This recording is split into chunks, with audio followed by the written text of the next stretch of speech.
11:06 तकरीबन हो रहे हैं और दुनिया की निगाहें इस्लामाबाद पर हैं।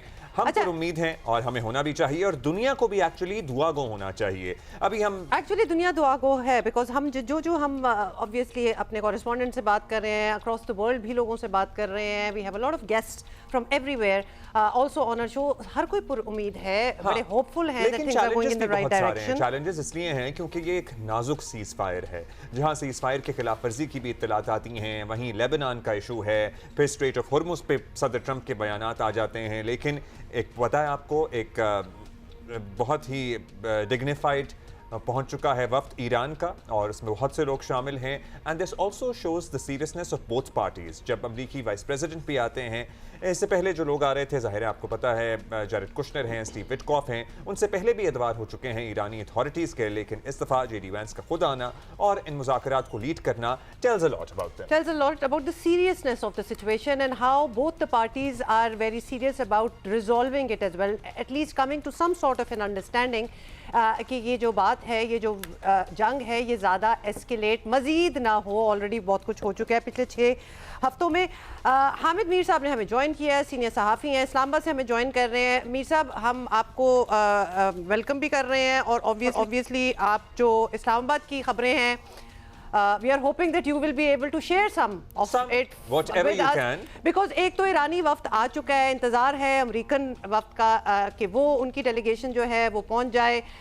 so and we assume कि अब 11 बज रहे हैं तो आ ही जाना चाहिए। अब या तो आ ही गए होंगे and we would not इस तरह की कोई खबर हम नहीं देंगे, but we would assume लेकिन अगर कोई खबर है तो मतलब हम दे भी दें, लेकिन अभी कोई खबर हमारे पास है नहीं। आप क्या कहते हैं? देखिए, इस वक्त इस्लामाबाद में गैर मुतवक्का तौर पे कुछ बादल छाए हुए हैं आसमान पर, तो उनको नहीं छाना चाहिए था। आज कोई उनकी एक्सपेक्टेशन नहीं थी कि आज भी बादल आएंगे, क्योंकि कल तो बड़ी साफ धूप थी। तो आज बादल आ गए हैं, लेकिन लगता यह है कि बारिश नहीं होगी। तो जब बादल आ जाएं और फिर बारिश ना हो तो फिर मौसम जो है वो अच्छा ही रहता है। तो इसका मतलब है कि इस्लामाबाद का मौसम अच्छा है और कुछ जो चेहरे हैं उन पर कुछ हमें सीरियसनेस नज़र आ रही है। मीर साहब, आपकी बातों से जब आप बादलों की बातें करते हैं ना और मौसम पे आप जल्दी से आ जाते हैं, तो हमें लगता है आप बिल्कुल वो टेक ऑफ्स एंड लैंडिंग्स की बातें कर रहे हैं।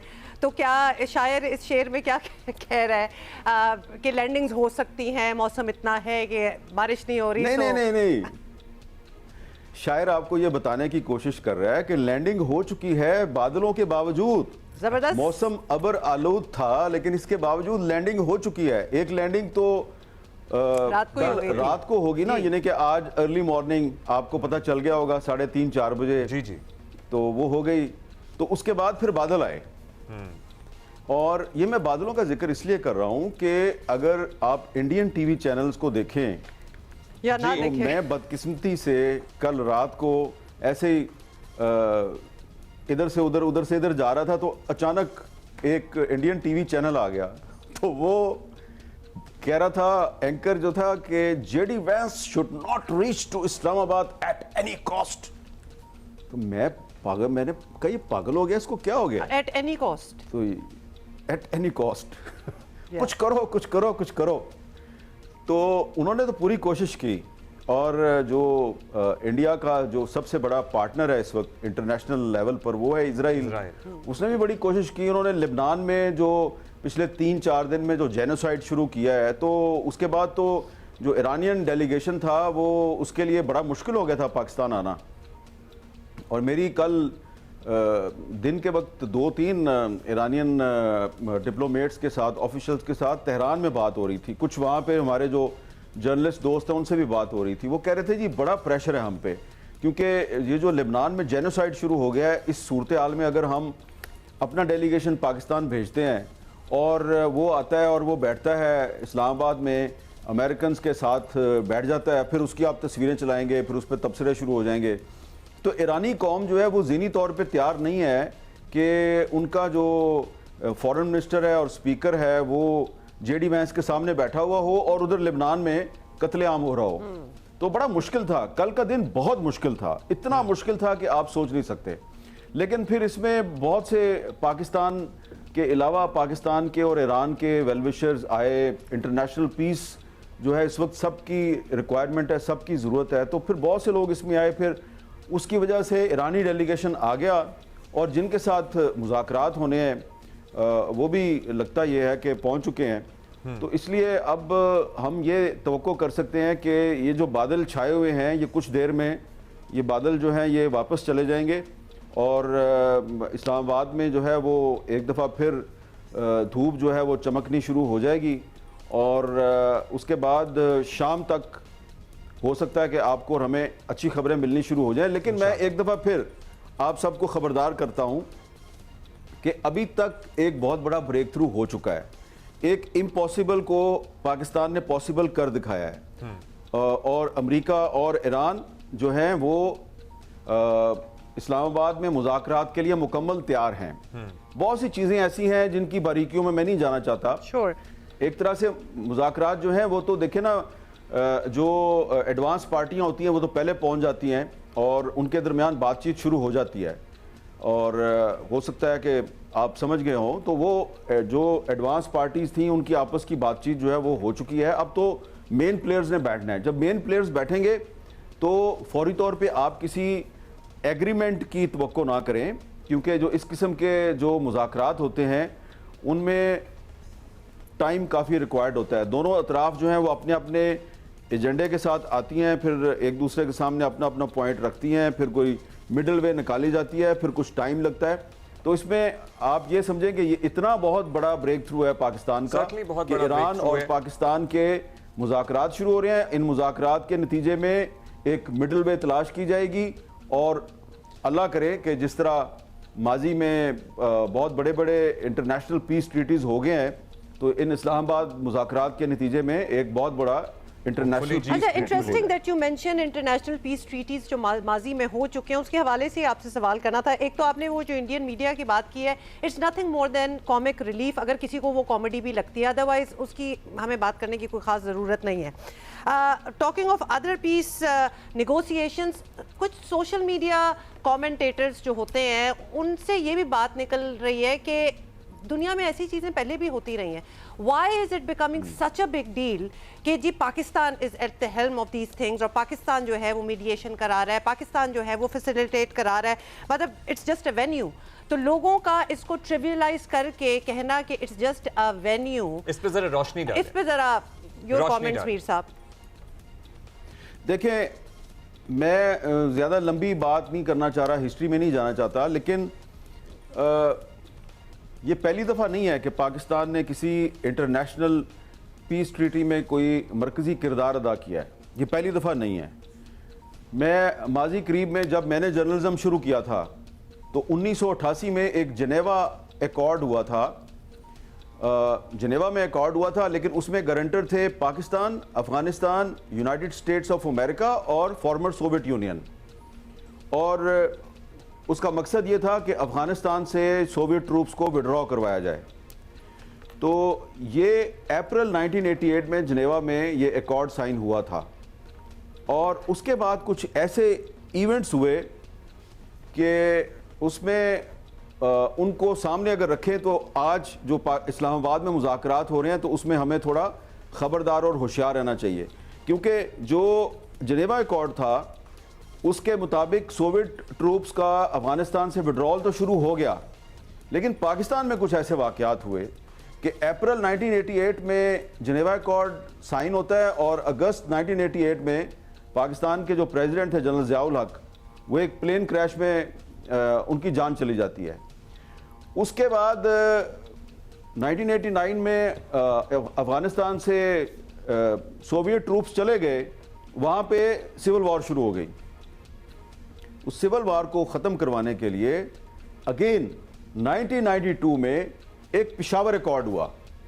पेशावर एकॉर्ड में यूनाइटेड नेशंस इन्वॉल्व थी पेशावर एकॉर्ड में और इंटरनेशनल पावर्स एकॉर्ड थी and Pakistan was the host.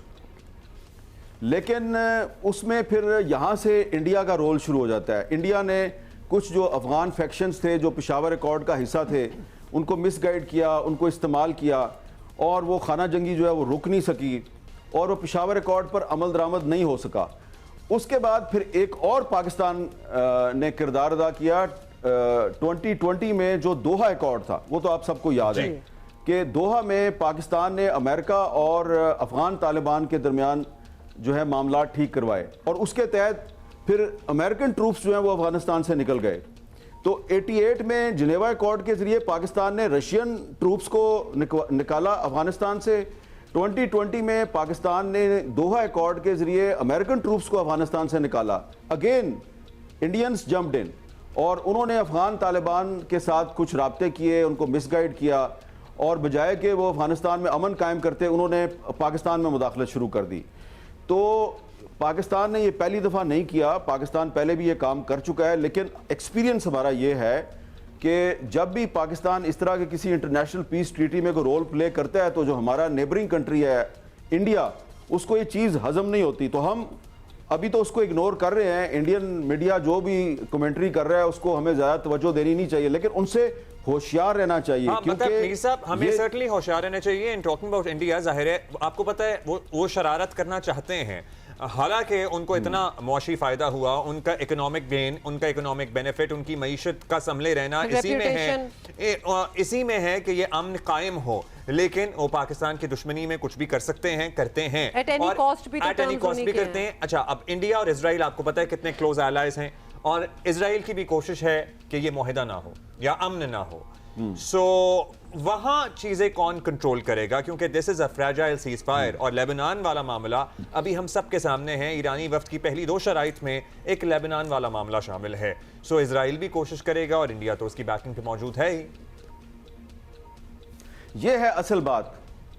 असल जो हर्डल है वो इजराइल की जो लेबनान में इस वक्त जारहियत है, उन्होंने एक जेनोसाइड शुरू कर दिया है। वो जो गजा का जेनोसाइड है उसको आप रिपीट करना चाह रहे हैं लेबनान में। जिस तरह उन्होंने गजा पे कब्जा किया हुआ है, तो वो जो साउथ ऑफ लेबनान है, पूरा साउथ ऑफ लेबनान, उस पर कब्जा करना चाह रहे हैं। और साउथ ऑफ लेबनान में साउथ ऑफ बैरूत भी शामिल है। बैरूत का जो अलदाहिया का इलाका है, तो वो उस पर भी कब्जा करना चाहते हैं। अब ये जो मामला है, ये पाकिस्तान ने पिछले 3-4 दिन में अमेरिकन जो उनके दोस्त हैं उनके साथ इसको उठाया है, क्योंकि जब कल ईरानियन डेलीगेशंस जो है उनकी कुछ रिजर्वेशंस थी, तो पाकिस्तान ने ये मसला जो है ये उठाया सदर ट्रंप के साथ। और इसमें खुद जो लेबनान की हुकूमत है उसका भी किरदार है। वो भी चाह रहे थे कि पाकिस्तान जो है इस मामले को उठाए। तो अब इस पे जो अमेरिका ने जो एक रास्ता निकाला है वो ये है कि उन्होंने लेबनान की गवर्नमेंट और इजराइल के दरमियान अमेरिका में मुज़ाकरात रख दी हैं after 3-4 days next week. But Iranians को इस पर इत्मीनान नहीं है। वो ये कहते हैं जी कि ये जो मामला है इस पे फौरी तौर पे सीज़ फायर की ज़रूरत है। नेतन्याहू जो है वो लेबनान में नहीं करना चाह रहा सीज़ फायर, तो उसको सीज़ फायर पे राज़ी करना आपका काम है, वरना हम इसमें से निकल जाएंगे। उन्होंने बड़ी साफ बात की है। ये तो पाकिस्तान और चाइना और टर्की, इन 3 कंट्रीज़ ने उनके साथ बातचीत की कल कि नहीं, आप एक दफ़ा इस्लामाबाद तशरीफ़ ले आएँ। तो ये दरअसल पाकिस्तान के साथ उनकी मोहब्बत है, उनका एक ताल्लुक़ है, और फिर तुर्की की और चाइना की परसुएशन है, जिसकी वजह से ईरानी डेलीगेशन आ गया है। इसमें मेरे ख्याल से एक पॉजिटिव एक साइन जो मुझे नज़र आ रहा है अमेरिका की साइड से, वो ये है कि सदर ट्रंप ने इन मुज़ाकरात के लिए जो टीम भेजी है उसको लीड कर रहे हैं वाइस प्रेसिडेंट जेडी वैंस जी। तो जेडी वैंस जो हैं वो एक्चुअली पॉलिटिशियन हैं, वो कांग्रेस को रिप्रेजेंट करते हैं, और अगली दफ़ा तो ट्रंप साहब ने, तीसरी दफ़ा तो इलेक्शन नहीं लड़ना, तो हो सकता है कि जेडी वैंस को ही रिपब्लिकन पार्टी जो है वो आगे प्रेसिडेंशियल कैंडिडेट अपना बनाए। तो इसके लिए उनके लिए ज़रूरी है कि उनको इस पीस अकॉर्ड में, इस पीस मुज़ाकरात के अमल में कामयाबी मिले, जिसको कि वो इलेक्शन में इस्तेमाल कर सकेंगे कि हमने जनाब एक जंग में अमेरिका आया था, फिर उसको अमेरिका को निकाल दिया। तो जेडी वैंस पूरी कोशिश करेंगे कि मुज़ाकरात कामयाब हो जाएं। तो इसलिए मुझे तो काफ़ी ज़ाती तौर पे उम्मीद है, लेकिन इसमें सदर ट्रंप जो है उनको वाशिंगटन में बैठ के होशियार रहना होगा। और जो नेतन्याहू साहब कोशिश कर रहे हैं इन मुज़ाकरात को सैबोटाज करने की, तो उनको रोकना होगा नेतन्याहू को। एक और भी चीज़ बड़ी अहम है, बहुत से लोग जो है, मुझे इस्लामाबाद में इस वक्त बहुत से फॉरेन जर्नलिस्ट हैं, तो वो मुझे पूछ रहे हैं कि पाकिस्तान का किरदार तो हमें समझ आ रहा है, ये इसमें चाइना और तुर्की जो है वो इतने एक्टिव क्यों हैं? तो अब इसमें फिर मैंने कहा कि आपने तो ये सवाल नहीं किया, आपको मैं बता देता हूँ कि चाइना का बहुत इस वक्त पाकिस्तान में और पूरे रीजन में उनका भी एक इकोनॉमिक इंटरेस्ट इन्वॉल्व है Certainly. और तुर्की का भी इन्वॉल्व है। अच्छा, चाइना जो है वो कोशिश कर रहा है कि उसका ताइवान के साथ मसला मुज़ाकरात के जरिए हल हो जाए, और चाइना और ताइवान के दरमियान मुज़ाकरात शुरू हो चुके हैं। उन पर इस वक्त इंटरनेशनल मीडिया का फोकस नहीं है इस जंग की वजह से।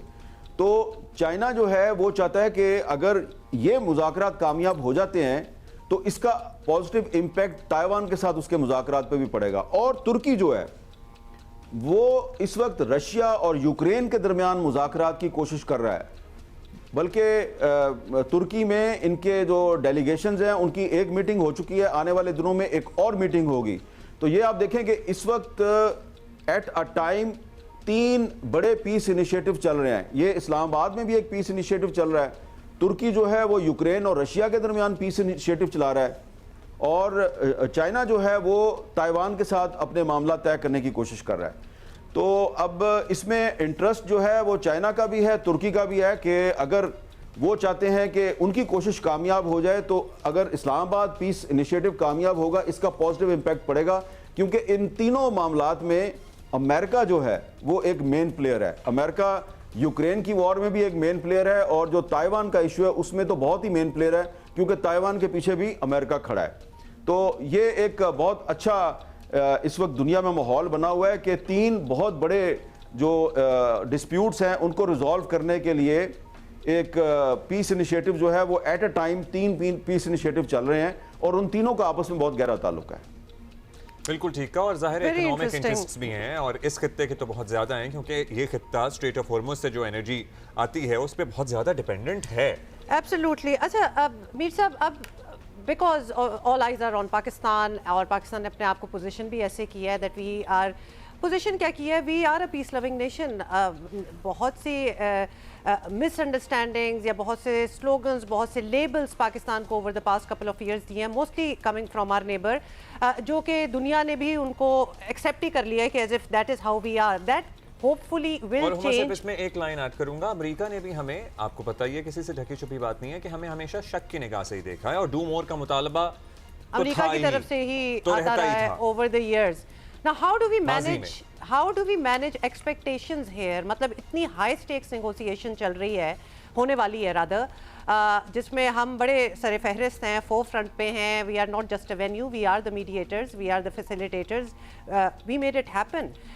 लेकिन anything short of the final deal कि जी सब कुछ अच्छा हो गया है, उसको किस निगाह से देखा जाएगा? हम अपने ही अगर रीजन की बात कर लें, और उसको किस बात से उछाला जाएगा? We need to manage expectations of not expecting too much to happen right away. ये हम किस तरह दुनिया को भी दिखा दें कि जी हमारा काम यहाँ तक था, और उसके बाद इन 2 पार्टीज का काम है कि वो करें आगे बात। देखिए, आपका सवाल बड़ा अहम है, लेकिन अब्दुल्ला साहब ने एक बड़ी अहम बात की है। वो कह रहे हैं जी अमेरिका ने हमें हमेशा शक की निगाह से देखा है और डू मोर की बात की है। बिल्कुल सही कह रहे हैं अब्दुल्ला साहब के, डू मोर की बात जो है ये हमने परवेज़ मुशर्रफ के ज़माने में सुनी थी। लेकिन देखें, मैं तो कोई डिप्लोमेट नहीं हूँ ना, मैं तो एक जर्नलिस्ट हूँ, तो मैं तो एक आम पाकिस्तानी की बात करूँगा। हम पाकिस्तानियों ने भी हमेशा अमेरिका को बहुत शक की निगाह से देखा है, क्योंकि अमेरिका का जो किरदार है पाकिस्तान में वो कभी भी ऐसा नहीं रहा कि हम जनाब ब्लाइंडली जनाब कहें कि जनाब बहुत शुक्रिया, आप हमारे बड़े अच्छे दोस्त हैं।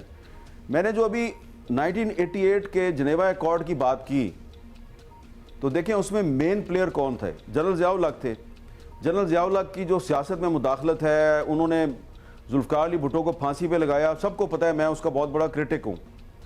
लेकिन जो अफ़गान वॉर थी जिसमें अमेरिका और पाकिस्तान जो हैं उन्होंने 2 पार्टनर्स के ज़रिए पार्टनर्स बनकर सोवियत यूनियन को शिकस्त दी, तो उसमें जनरल ज़िया-उल हक का बड़ा किरदार था।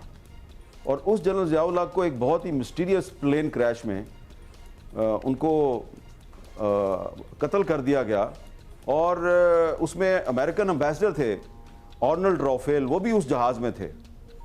तो मैंने इस पर बड़ा स्टडी किया हुआ है, एज अ जर्नलिस्ट मैंने उसको बड़ा इन्वेस्टिगेट किया हुआ है। आज तक हमने भी अपने प्रेसिडेंट ऑफ पाकिस्तान और फॉर्मर आर्मी चीफ के जो कत्ल की इंक्वायरी है उसमें से कुछ नहीं निकाला।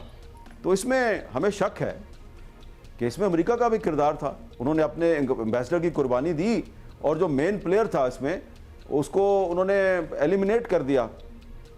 ये मैंने आपको सिर्फ एक मिसाल दी है कि अमेरिका का किरदार भी पाकिस्तान में शक की निगाह से देखा जाता है। ख़ास तौर पे जो हमारा न्यूक्लियर प्रोग्राम है, उस न्यूक्लियर प्रोग्राम के ख़िलाफ़ अमेरिका ने हमेशा इंडियन लॉबी के साथ मिलके जो सैंक्शंस हम पे लगाए रखी हैं, तो उसकी वजह से हम उसको शक की निगाह से देखते हैं।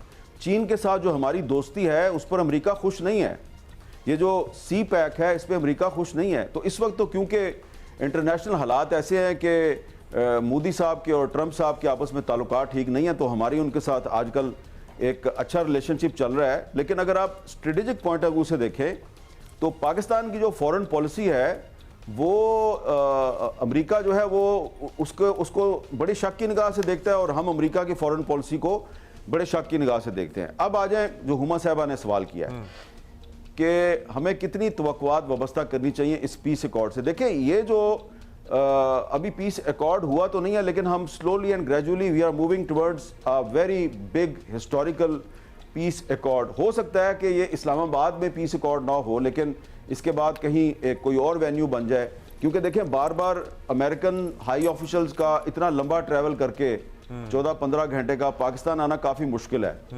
तो ईरानी लीडरशिप तो यहाँ पे आ सकती है, अमेरिकन का आना मुश्किल है। तो हो सकता है कि कोई एक मिडिल वे जो है वो बन जाए, वेन्यू, अगला वेन्यू वो बन जाए। लेकिन कोशिश करनी चाहिए कि, और दोनों तरफ की कोशिश है, जो मैंने अभी तक अंडरस्टैंड किया है दोनों तरफ की जो लोग हैं उनके साथ जो मेरी कन्वर्सेशन हुई हैं, अमेरिकन के साथ भी और ईरानियों के साथ भी, तो वो चाहते हैं कि एक कम्प्रीहेंसिव पीस अकॉर्ड हो जाए। लेकिन इसमें जो अमेरिका के 15 नुकात हैं और ईरान के जो 10 नुकात हैं उस पर बहुत गुफ्तगू होगी। जो ईरानी डेलीगेशन है वो उसमें 6 लोग हैं, बज़ाहिर आपको 3 नज़र आ रहे हैं लेकिन 3 और भी हैं। और जो अमेरिकन डेलीगेशन है उसमें आपको बज़ाहिर 3 लोग नज़र आ रहे हैं, उसमें भी 5-6 लोग हैं। तो ये अभी जब आमने सामने बैठेंगे तो जाहिर बात है बहुत सी फाइलें खोल लेंगे, बहुत सी किताबें खोल लेंगे। तो इसमें अल्टीमेटली देखें, ये जो भी एग्रीमेंट होगा इसकी एंडोर्समेंट चाहिए यूनाइटेड नेशंस की सिक्योरिटी काउंसिल से। तो ये एक लंबा प्रोसेस है, थोड़ा हमें सब्र का और इस्तिकामत का मुजाहरा करना है और वेट एंड सी की पॉलिसी इख्तियार करनी है। मैंने आपको पहले भी कहा था कि हो सकता है कि आपको कोई ऐसी तस्वीर या वीडियो फुटेज नज़र ना आए जिसमें बाकर कालीबाफ और जेडी वैंस आमने सामने बैठ के बातचीत करें। हो सकता है मे बी, अल्लाह करे कि ऐसे हालात पैदा हो जाएं, कोई ऐसा ब्रेक थ्रू हो जाए कि वो वीडियो फुटेज भी आपको नज़र आ जाए, कोई फोटोग्राफ भी नज़र आ जाए। लेकिन जब तक ऐसा नहीं होता तो शायद आपको कोई ऐसी फोटोग्राफ नज़र ना आए, क्योंकि ईरानी साइड का ये कहना है कि वो हमारे हक में नहीं होगी। हमारी जो पब्लिक ओपिनियन है वो अमेरिका को ट्रस्ट नहीं करती, वो भी अमेरिका को बहुत शक की निगाह से देखते हैं। वो तस्वीर ना आए मीर साहब, लेकिन एटलीस्ट वी आर होपिंग हम जरूर हो। और जिस तरह हमने ईरानी डेलीगेशन के आने की वीडियो देखी है, तो चले इनके आने की और पाकिस्तान रीच करने के लिए, इफ इट हैज हैपेंड और व्हेनेवर इट हैपेंस, वो तो देख लेना हम कि वो आ गए हैं। So we'll wait for that. Mir Sahab, thank you so much for your time. Thank you so much.